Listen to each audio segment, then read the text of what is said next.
Bonjour à tous et bienvenue sur notre chaîne. Dimanche, la Turquie a ramené à la maison l'un de ses citoyens suédois qui avait contracté le coronavirus mais n'avait pas été soigné. Un avion ambulance turc a quitté l'aéroport de Malmö à 9h00, heure locale et est arrivé à l'aéroport d'Ankara à 13h30 heure locale. Après des examens de santé de routine, le patient et ses 3 enfants ont été transportés à l'hôpital d'Ankara. À Malmö, en Suède, a été testé positif au Covid-19, mais les autorités lui ont refusé le traitement.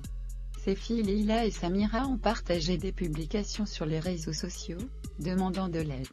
Le ministre turc de la Santé, Fahrettin Koca, a pris des mesures rapides pour rapatrier la famille.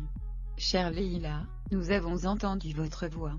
Notre avion ambulance décolle à 6h du matin et nous arrivons en Suède, a déclaré Fahrettin Koca dimanche matin dans un message Twitter, déclarant que les hôpitaux et les médecins en Turquie étaient prêts à soigner son père.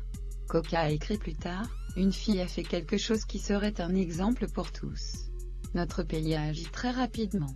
Notre ambulance a rapatrié le patient de Suède ce matin. Koca a poursuivi en adressant les vœux du président Recep Tayyip et du peuple turc à la FIDE, qui a demandé l'aide du pays pour sauver son père. Les filles du citoyen turc résidant en Suède ont remercié le président et le ministre de la Santé Koca pour leur initiative. La FIDE, Samira, avait partagé une vidéo sur les réseaux sociaux sur la situation de son père et avait demandé de l'aide. Elle a dit qu'après que son père avait eu de la fièvre et un essoufflement, elle avait appelé les hôpitaux mais n'avait pas reçu de rappel.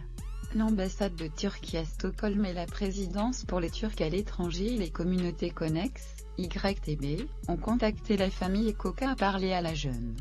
Après qu'un médecin est venu chez nous et a examiné mon père, il a appelé l'ambulance et a demandé que mon père soit emmené à l'hôpital. Après avoir été hospitalisé, il a reçu un diagnostic de Covid-19. Malgré cela, ils ont renvoyé mon père à la maison, a-t-elle expliqué à l'agence Anadolu.